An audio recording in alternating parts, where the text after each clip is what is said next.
bless my soul. You'll be 16 another day. Say, don't you call me, 'cause I can't go on my soul to the store.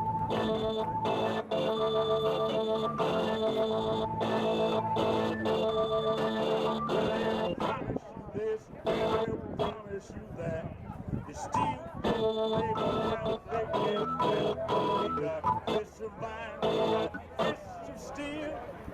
It takes the power of to make a promise. You need 16 times and what do you get? Another day old and Peter, don't you call me, 'cause I can't hold my soul to the company store.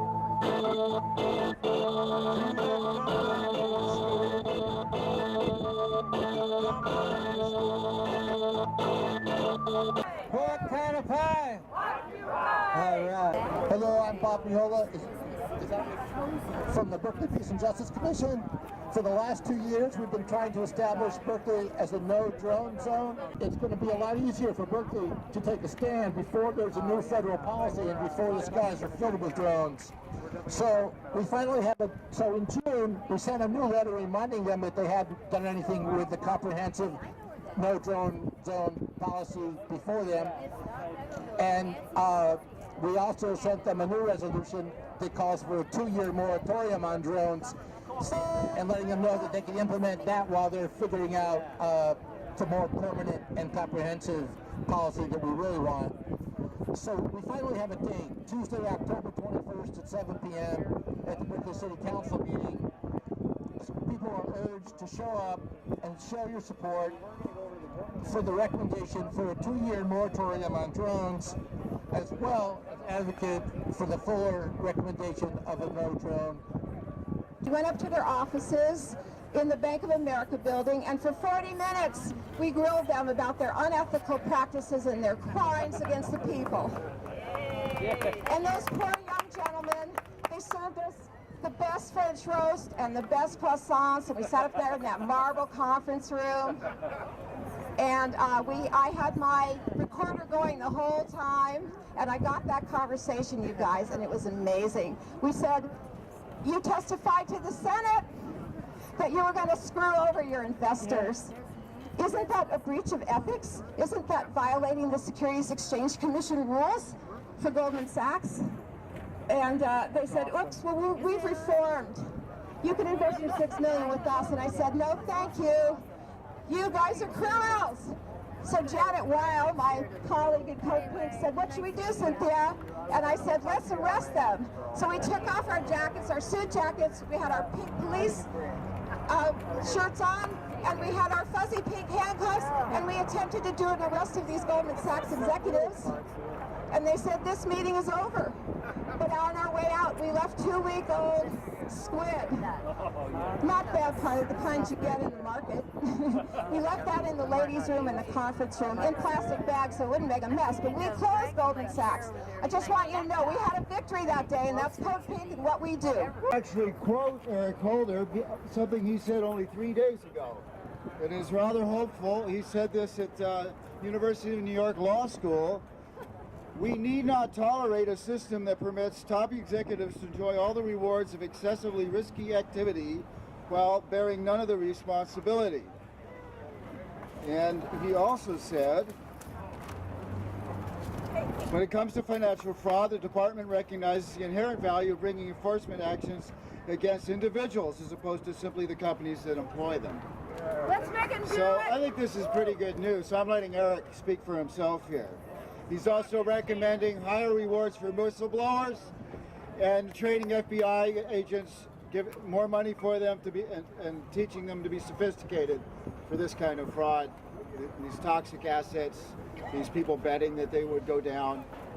It's all there, and he says in the next few months they are going to deal with it. So I'm actually getting to speak for Eric Holder. I'm in debt, and it's my fault. I made bad choices. Like what choices? Well, first I went to college. I went to Everest College because I wanted night classes. I didn't know I would wind up with nearly $40,000 in debt, and that employers wouldn't care about my degree because they know Everest College doesn't teach you much. You should have figured out what your debt would be before you started. You should have done more research. You should have worked harder to get a better job. But then I got sick. I didn't have health insurance because I didn't have a job.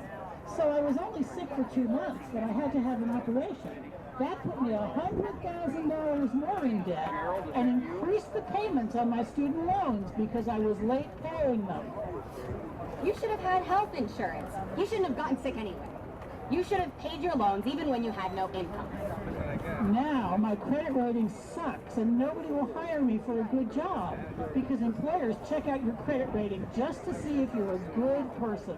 Well, of course that's just smart business. Who wants an employee who can't pay their bills on time? I did get a job at Burger King. I hate it. I'm a vegetarian and it smells terrible. But I don't even make as much as my rent each month, let alone enough to eat. So how can I pay my bills? You could get more jobs. Work harder at Burger King and you'll get to be a manager and then you'll make at least 30 cents more an hour. Keep applying for better jobs and pay those loans down. What if I can't? Oh, you can. This is America, land of the free. Everyone who works hard gets rich. Promise? I promise. After all, look at me. I did it. Really? Can you teach me how you did it? Oh, it was easy. When I graduated from high school, my father gave me a $100,000 a year trust fund. What, didn't your father do that for you? My father died when I was 12. My mother has the same kind of loan problems I do, except she doesn't have student loans because she never went to college. And she's disabled. Don't cry to me about your parents. Make your own way like I have. I don't have any of your problems because I work hard. Maybe it isn't my fault after all.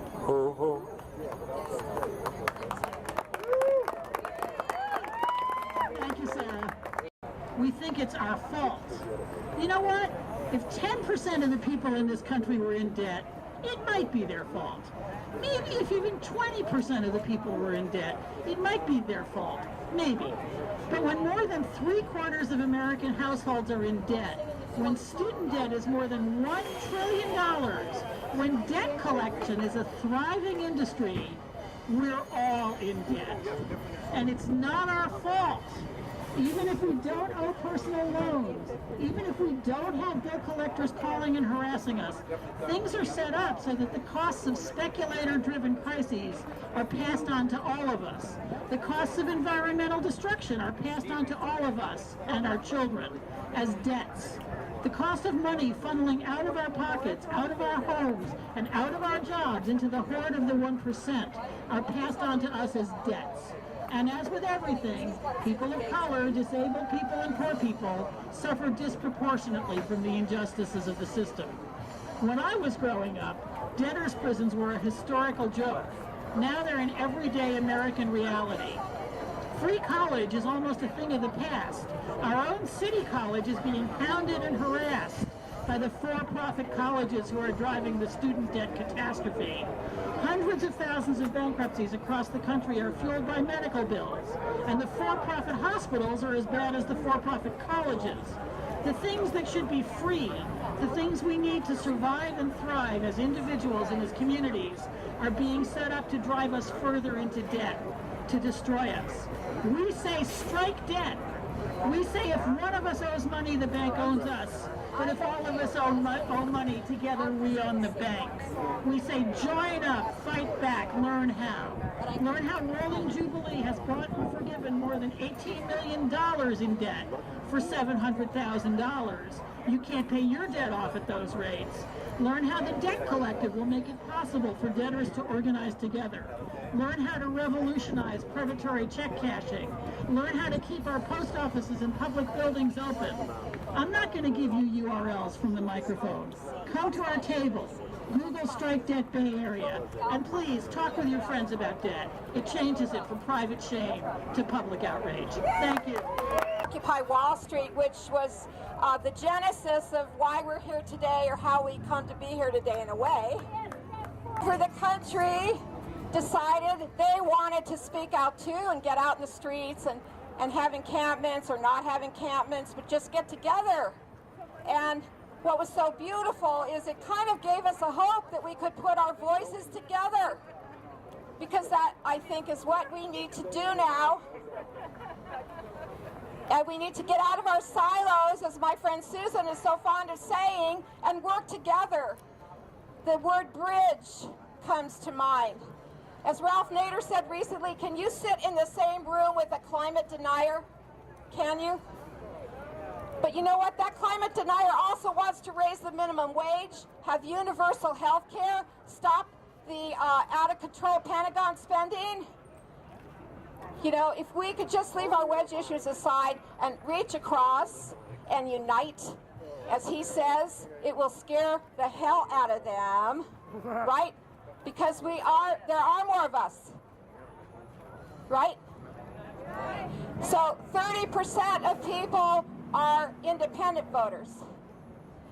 20% or more have left the Democratic Party. Their ranks are dwindling.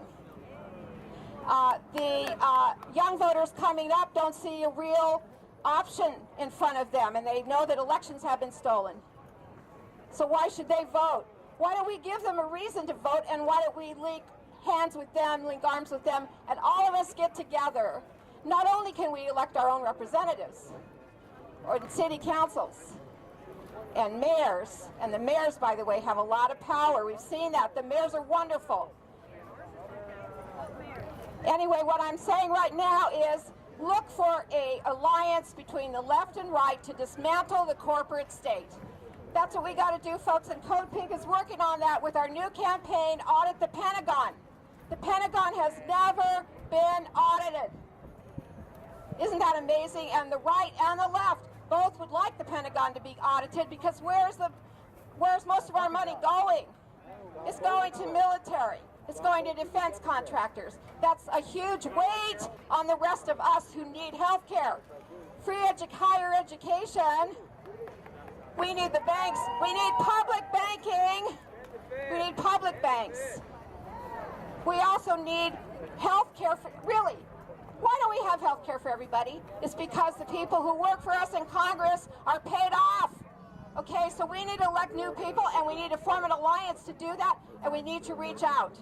If you're willing to do that, and I hope you are, we can actually make a difference, and we don't have to keep pushing against the door. The door's just going to be our people on the other side. So I want to just give you hope, and let's do that together. My name is Laura Wells, and I ran for controller in 2014, this year, in the June primary, which is one of the money positions. Also, Ellen Brown ran for treasurer, another of the money positions. In addition to my platform of tax the rich, as my button says, duh, our major platform was public banking. The group of us who wanted public banks met with Assembly Member Bob Wachowski in Fremont. And to me, one of the most interesting things of the meeting was that he had a young staffer who said that in the Rolling Stone magazine earlier this year, of the 5 things that they said that the millennials should do, that's whatever, they're in their 20s and young 30s. Public banking was on that list of 5 things. Take back the control of our money supply away from these banks, many of whom are listed right there, and 8 of the worst tax cheats that there are. Limit student access, reduce student services, and radically narrow students' paths to success. Will the arts and humanities survive for sure? I quote the Raven, nevermore. But wait, Barbara Bino's ears must be burning. Here comes the president of the ACCJC now. Thank you, dear. My name is Barbara Bino, and you people are having a meeting, aren't you? Oh, that's so quaint. What's it about? Occupy. You're Occupy? You're still on about that old thing? Occupy is about poor people, isn't it? Well, I can help. You go tell all of those poor people that they can come to our colleges and they'll get an education. Here's how it works. fill all these wonderful little boxes, and we call them education plans, and we call them vocational paths, and we take these little boxes, and then we take all our students, and we stuff them right in the boxes. It's great. And it's not always easy to do, so we have some very highly paid educational professionals to help us do the stuffing. I know what you're thinking, but I'm not talking about teachers. Teachers are what you use when you want to stretch a person. We want to squish them down. So we have specially trained administrators from the University of Phoenix. They do a great job of all the stuffing for us. And it's so wonderful. It's so wonderful that employers come to our college, and it's just like McDonald's. They can go to any college, any of our colleges that we, the accreditation board, have accredited, and they can order off the same menu of little boxes. And so we're serving our customers, that's the employers, we're serving our customers a product, these little boxes with all your poor people inside them. Isn't that wonderful? You don't like it? Well, my friends from the accreditation board are here to tell you how it works. Great idea.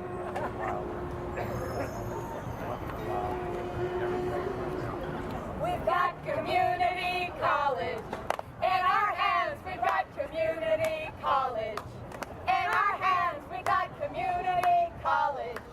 In our hands, we got it all right in our hands. We're gonna downsize them.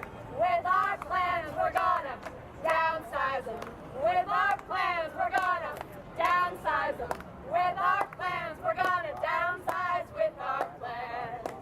Our political agendas, really grand. Our political agendas, really grand. Our political agendas, really grand. Our agenda's out of hand.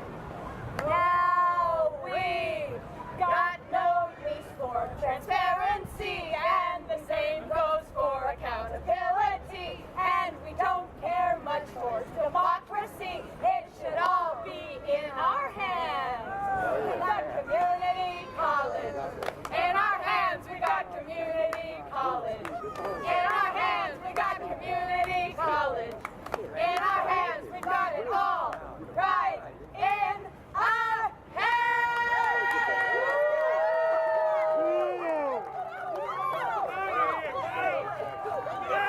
It's a school. Get out of here. Isn't education a right? Yes. Education's a right. Right? A human right. Community colleges in California serve 2.1 million students. 2.1 million students, people. City College of San Francisco at one point served 90,000 students. 90,000 students that are seeking affordable education, that want to be uplifted out of poverty. My name's Chanel Williams. I'm student trustee at City College of San Francisco. And we've been fighting for the past 2 years to save City College of San Francisco because it belongs to the people, it belongs to all of us, it belongs to the city of San Francisco. This school is a lifeline. It is a safety net for so many communities, for our veterans, for the homeless folks out there, our houseless folks out there. It is a lifeline for single mothers, for people who are living in poverty, middle-income folks, all folks who want to educate themselves, that want to enrich their lives. And what happened in 2012? What happened in the summer of 2012? The Accrediting Commission for Community and Junior Colleges, which is bought by the business interests of California, came to City College of San Francisco and said, we're going to shut you down. This is an outrage. Why would they shut down a school that has existed for almost 80 years without any sanction, with educational quality that is comparable to the best private schools in the nation? Why would they do that? Why did they do it? Because they don't believe that working class, middle income folks deserve to have access to education. That is why they're doing it. They want to put us in boxes. They want us to be cogs in this capitalist system, to not seek out our dreams, but to serve the interests of the 1%. That is why they want to shut City College of San Francisco down. down. It is not about uplifting our communities. It's all about pushing us down, but we are fighting back because you know what? City College is still open. All power to the people. Someone who is a Palestinian Brazilian American. Her name is Saloa Sharif, and here she is.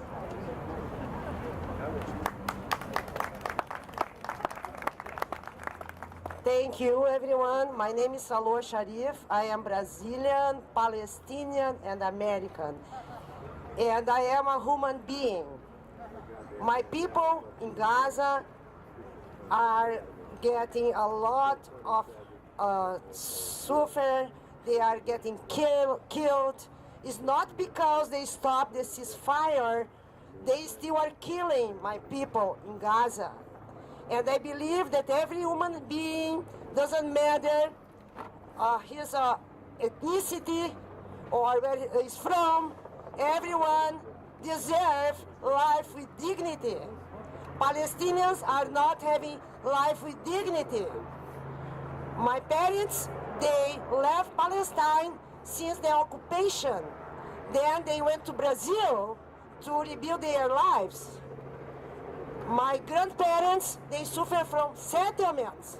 The only place in the world that is allowed somebody to get inside your home, kill your kids, kill your family, and stay at your home is there, in Palestine. My parents, they lost their houses, okay? Because the settlers were there and they occupied their houses. So it needs to stop. Palestine must to be free. Palestine must to be free. Free Palestine! Free, free Palestine! Free, free Palestine! Free, free Palestine! Free, free Palestine! I lost several members of my family in Gaza. And I give all my respect to the Gaza people. They are brave people. They resist. We exist. We resist. Free Palestine. Thank you. I have flyers of Kathy and... So, do you want to do something to end the siege of Gaza? Are you ready to stop another Zim ship at the port of Oakland? So, the Stop Zim Action Committee has organized another picket starting next Saturday, September 27th, to picket the Zim Shanghai. So, probably most of you know that Israel claims to not occupy Palestine or Gaza, well, Gaza, yet it controls all of the land crossings, the airspace, and the seacoast. In 1984, protesting against South African apartheid, the Bay Area Longshore Workers Union, ILWU Local 10, went on strike for 11 days against the Nedoloid Kimberley, a ship carrying South African cargo.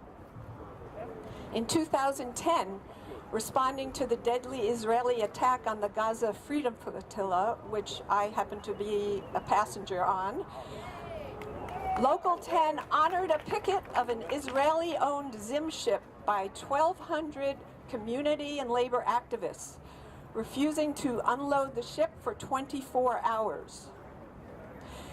In August 2014, last month, Palestinian community and labor activists, in an historic victory, blocked the Zim Piraeus for 5 days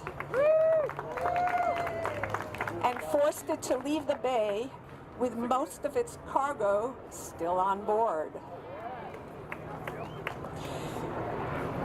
We will be asking the ILWU to carry on its long historical tradition of opposing injustice. and honoring community picket lines. Let's keep the pressure on and continue this tradition of labor blockades against oppression. Please come to a sustained community and labor activist picket beginning next Saturday, September 27th, to stop the Zim Shanghai from unloading or loading any cargo from when it arrives in Oakland until it leaves. This will also send a message to stevedoring companies such as Stevedore Services of America, SSA, who are pushing for concessions right now against longshore workers who are working without a contract.